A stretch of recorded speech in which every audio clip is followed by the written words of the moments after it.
ଧନୁସର ଧରି ବଣକୁ ପଶିଲା। ଶିକାରୀଟିଏ ଧନୁସର ଧରି, ଧନୁସର କଣ? ଯୋଉ ତୀର ମାରନ୍ତି ଧନୁସର, ହେଲା।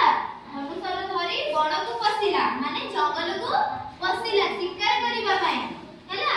ବୁଲି ବୁଲି ଥକି ପଡ଼ିଲା, ଜଙ୍ଗଲ ସାରା ବୁଲି ବୁଲିକି ଥକି ପଡ଼ିଲା। ଶିକାରୀଟିଏ ପାଇଲା ନାହିଁ, କୌଣସି ଶିକାର ସେ କରିବାକୁ ପାଇଲା। ତାକୁ ଭାରି ଶୋଷ ହେଲା, ହେଲା।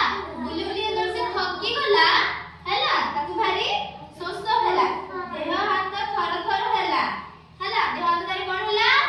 ଥର ଥର ହେଲା। କଇଁଥ ଗଛ ତଳେ କଚାଡ଼ି ହୋଇ ପଡ଼ିଲା। କୋଉ ଗଛ ତଳେ କଚାଡ଼ି ହୋଇ ପଡ଼ିଲା? କଇଁଥ ଗଛ ତଳେ କଚାଡ଼ି ହେଇ ପଡ଼ିଲା।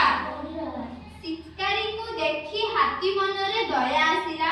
ଶିକାରୀକୁ ଦେଖି କଣ ହେଲା? ହାତୀ ମନରେ ଦୟା ଆସିଲା। ପାଣି ଆଣି ତା ଦେହ ଯାକ ପିଚିକାରି କଲା, ହେଲା। ହାତୀ ତା ଶୁଣ୍ଢରେ ପାଣି ଆଣିକି ଶିକାରୀ ଉପରେ ପିଚିକାରି ମାରିକି ପକେଇଦେଲା, ହେଲା। ଶିକାରୀ ଚେତା ଫେରି ପାଇଲା, ଶିକାରୀର ଚେତା ଆସିଲା, ହେଲା। ହାତୀ ଆଡକୁ ଚାହିଁଲା। ଶିକାରୀ କଣ କଲା? ହାତୀ ଆଡକୁ ଚାହିଁଲା। ହାତୀକୁ ଦେଖି ତାର ମନ ବଦଳି ଗଲା, ହେଲା। ସେ ଶିକାର କରିବା ପାଇଁ ଆସିଥିଲା, ତାକୁ ପଶୁ ପକ୍ଷୀ ଯାହା ଦେଖା ହେଇଥିଲା ସେ କଣ କରିଥାନ୍ତା? ତାକୁ ଶିକାର କରି ମାରି ଦେଇଥାନ୍ତା, ହେଲା। ଯେହେତୁ ସେ ପଡି ଯାଇଥିଲା ବେହୋସ ହେଇକି, ତାକୁ ବଞ୍ଚେଇଲା କିଏ? ହାତୀ।